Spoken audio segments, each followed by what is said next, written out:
76세 할머니가 욕실에서 쓰러졌습니다. 구급차가 도착했을 땐 이미 늦었습니다. 부검 결과 뼈는 멀쩡했습니다. 심장도 괜찮았습니다.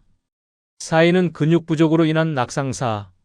매년 3,000명의 어르신이 근육이 없어서 세상을 떠납니다. 당신의 냉장고에 달걀 한 알, 두부 한 모, 생선 한 토막이라도 있습니까? 그렇다면 당신은 지금 이 순간에도 근육을 지킬 수 있습니다. 사람들은 더 좋은 단백질, 더 비싼 보충제를 찾느라 시간을 보냅니다. 하지만 근육은 기다려주지 않습니다. 오늘 냉장고 속 익숙한 음식부터 시작해보세요. 건강은 거창한 게 아닙니다. 지금 할 수 있는 작은 실천이 근육을 살립니다. 중요한 건 단백질을 언제 어떻게 드시느냐입니다. 안녕하세요. 15년째 시니어 건강을 연구해온 김영수입니다.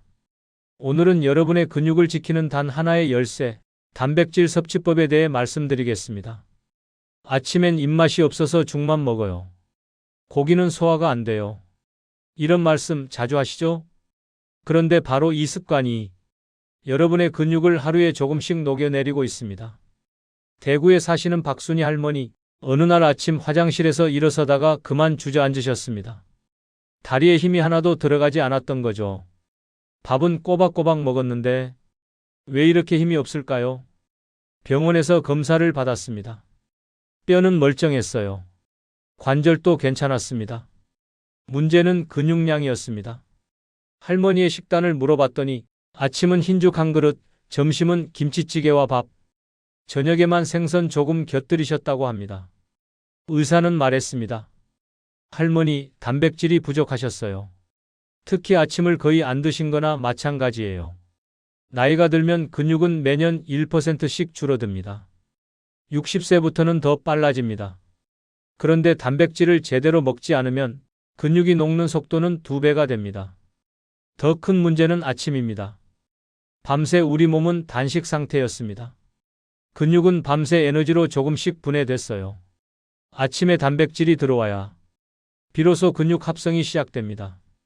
그런데 죽만 먹으면 탄수화물만 들어가고 근육은 계속 줄어드는 겁니다.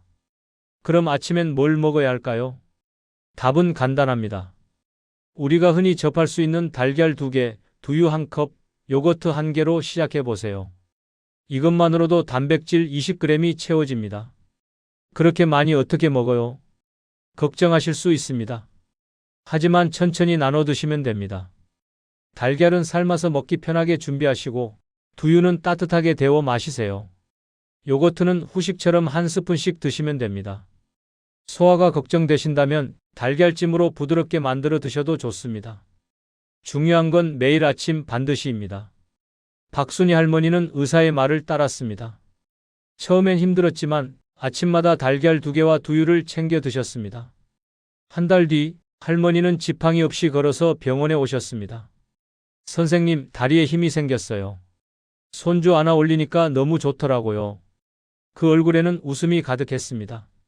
아침 식탁 위 작은 달걀 2개가 할머니의 삶을 다시 일으켜 세운 겁니다. 아침을 챙기셨다면 이제 점심이 문제입니다. 점심은 국수나 냉면으로 간단히 때워요. 나이 들면 입맛도 없고 귀찮아서요. 이런 식사를 계속하시면 오후부터 몸이 무거워지고 피곤함이 밀려옵니다. 그게 바로 근육이 에너지를 만들지 못하는 신호입니다. 서울에 사시는 68세 김철수 할아버지. 퇴직 후 집에서 주로 TV를 보며 지내셨습니다. 점심은 라면이나 국수로 간단히. 나 혼자 먹는데 뭐 그렇게까지 차려 먹나. 이런 생각이셨다고 합니다. 그런데 어느 날 손주가 놀러 왔는데 안아주지 못하셨어요. 팔에 힘이 없어서요. 할아버지, 왜 힘이 없어? 손주의 그 말 한마디가 가슴을 찔렀습니다. 병원에서 의사는 말했습니다. 할아버지, 점심 식사가 문제예요. 탄수화물만 드시고 단백질은 거의 안 드셨어요. 하루 단백질 목표량은 체중 1kg당 1에서 1.2g입니다. 60kg이시라면 하루 60에서 70g이 필요합니다. 그걸 세 끼로 나눠야 하는데 점심을 건너뛰면 저녁에 몰아먹게 됩니다. 문제는 한 번에 많이 먹어도 몸이 다 흡수하지 못한다는 겁니다. 나이가 들면 위산 분비가 줄고 소화효소도 약해집니다. 그래서 같은 양을 먹어도 젊은 사람보다 흡수율이 20에서 30% 떨어져요. 그럼 점심엔 어떻게 먹어야 할까요? 생선 한 토막 또는 두부 반모. 이것만 추가하셔도 충분합니다. 된장찌개를 끓일 때 두부를 넉넉히 넣으세요. 고등어 반마리 또는 삼치 한 토막이면 단백질 20g은 거뜬합니다. 고기는 소화가 안 돼요. 이렇게 말씀하시는 분들, 생선으로 시작하세요. 생선은 육류보다 부드럽고 소화도 훨씬 잘 됩니다. 그리고 꼭 기억하세요. 점심은 근육을 지키는 골든타임입니다. 김철수 할아버지는 달라지셨습니다. 점심마다 생선 반마리를 꼭 드시기 시작했어요. 2달 뒤 손주를 안아 올리실 수 있게 되었습니다. 할아버지 힘세졌어. 손주의 그 말에 할아버지 눈가가 촉촉해지셨습니다. 점심 식탁 위 생선 한 토막이 할아버지의 자신감을 되찾아 준 겁니다. 아침, 점심을 지켰다면 저녁은 어떻게 해야 할까요? 저녁엔 소화가 안 돼서 적게 먹어요. 밤에 체하면 잠을 못 자거든요. 맞는 말씀입니다. 하지만 저녁을 거의 안 드시면 밤새 근육이 더 빨리 분해됩니다. 부산에 사시는 75세 이영자 할머니. 저녁은 늘 국과 김치만 드셨습니다. 나이 들면 저녁 적게 먹는 게 좋다던데요. 이렇게 믿고 계셨어요. 그런데 어느 날 밤 화장실 가려다 넘어지셨습니다. 다행히 크게 다치진 않으셨지만 그 이후로 밤에 혼자 움직이는 게 무서워지셨습니다. 의사는 할머니께 물었습니다. 저녁은 뭘 드셨어요? 국이랑 김치요. 단백질은요? 그건 소화가 안 될까 봐요. 의사는 고개를 끄덕였습니다. 할머니, 저녁을 안 드시는 게 아니라 부드러운 단백질을 드셔야 해요. 저녁엔 과식은 안 됩니다. 하지만 단백질을 아예 안 먹으면 밤새 근육이 에너지로 쓰이면서 더 빠르게 줄어듭니다. 중요한 건 소화 잘 되는 단백질을 선택하는 겁니다. 저녁에 추천하는 단백질은 이겁니다. 계란찜, 닭가슴살찜 또는 두부조림. 모두 부드럽고 소화가 잘 됩니다. 계란찜은 달걀 2개로 만들어 부드럽게 익혀 드세요. 닭가슴살은 삶아서 찢어 먹거나 죽에 넣어 드셔도 좋습니다. 두부는 양념 간장에 졸여서 밥 반찬으로 드시면 됩니다. 양은 많지 않아도 됩니다. 손바닥 한 뼘 정도면 충분해요.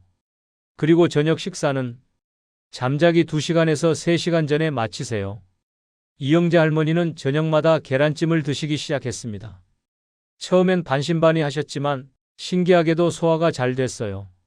한 달 뒤 밤에 화장실 갈 때도 다리에 힘이 생겼습니다. 이제 혼자 걸어도 무섭지 않아요.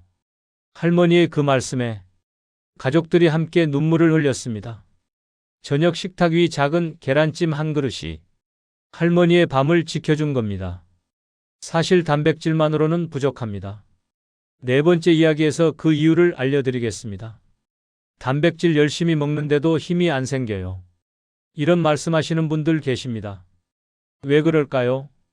단백질만으로는 부족합니다. 근육으로 가려면 동반자가 필요해요.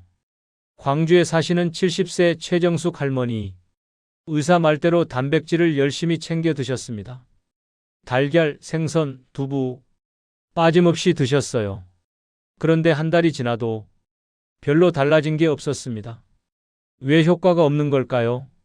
할머니는 답답해 하셨습니다. 의사는 할머니께 물었습니다. 할머니, 햇빛 보러 나가세요? 아니요, 집에만 있어요. 밖은 춥고 귀찮아서요. 운동은 하세요? 안 해요. 무릎이 아파서요. 의사는 고개를 끄덕였습니다. 그게 문제예요. 단백질은 혼자서는 근육이 안 됩니다. 비타민 D와 운동이 함께 해야 해요. 비타민 D는 단백질이 근육에 흡수되도록 돕습니다. 햇빛을 하루 15분만 쬐어도 충분해요. 그리고 운동. 걷기만 해도 됩니다. 근육에 자극을 줘야 단백질이 근육으로 들어갑니다. 이렇게 해보세요. 아침 햇빛 15분 쬐기, 20분 걷기. 아침에 일어나서 창문을 활짝 여세요. 햇빛이 손등에 닿도록 창가에 15분만 앉아 계세요. 그리고 점심 식사 후 집 앞을 천천히 걸으세요. 20분이면 충분합니다. 무릎이 아프시다면 집안에서 제자리 걸음을 하세요. TV 보면서 하셔도 됩니다. 중요한 건 매일 조금씩입니다. 최정숙 할머니는 달라지셨습니다. 아침마다 창가에서 햇빛을 쬐고 점심 후엔 집 앞을 천천히 걸으셨어요. 2달 뒤 할머니는 시장을 혼자 다녀오실 수 있게 되었습니다. 장바구니가 무겁지 않아요. 이제 내 힘으로 살 수 있어요. 할머니의 그 말씀에 의사도 함께 기뻐했습니다. 햇빛과 걷기가 할머니의 자립을 선물한 겁니다. 여기까지 잘 따라오셨습니다. 하지만 마지막 이야기가 가장 중요합니다. 한두 번 먹는다고 달라지겠어요? 이렇게 말씀하시는 분들 계십니다. 맞습니다. 하루 이틀로는 안 됩니다. 하지만 일주일, 한 달, 3달 꾸준히 하시면 반드시 달라집니다. 인천에 사시는 73세 박영수 할아버지. 의사의 조언대로 시작했지만 일주일 만에 포기하셨습니다. 별로 안 달라지네요. 실망하셨던 거죠. 그런데 3달 뒤 할아버지는 다시 병원을 찾으셨습니다. 이번엔 지팡이를 짚고 오셨어요. 선생님, 근육이 더 빠졌어요. 이제 걷기도 힘들어요. 의사는 조용히 말했습니다. 할아버지, 근육은 하루아침에 안 생깁니다. 하지만 포기하면 하루아침에 사라집니다. 서울대병원 노인의학센터 연구에 따르면 단백질 섭취를 30% 늘린 시니어 그룹은 8주 만에 다리 근력이 눈에 띄게 향상됐습니다. 8주입니다. 2달이에요. 그 2달을 참지 못하면 앞으로 10년이 힘들어집니다. 이렇게 생각해 보세요. 오늘 먹는 달걀 하나가 내일의 나를 만든다. 달력을 하나 준비하세요. 매일 아침 단백질을 챙겨 드신 날에 동그라미를 치세요. 한 주가 지나면 7개, 한 달이 지나면 30개의 동그라미가 생깁니다. 그 동그라미 하나하나가 여러분의 근육을 지켜주는 증거입니다. 박영수 할아버지는 다시 시작하셨습니다. 이번엔 포기하지 않았어요. 달력에 동그라미를 하나씩 채워가며 매일 아침 달걀 2개를 드셨습니다. 2달 뒤 할아버지는 지팡이 없이 걸어오셨습니다. 선생님, 됐어요. 정말 됐어요. 할아버지의 눈에는 눈물이 가득했습니다. 꾸준함이 할아버지의 기적을 만들어낸 겁니다. 오늘 이야기를 정리하겠습니다. 1. 아침엔 달걀 2개, 두유 1컵 반드시 챙기세요. 2. 점심엔 생선 한 토막 또는 두부 반모. 3.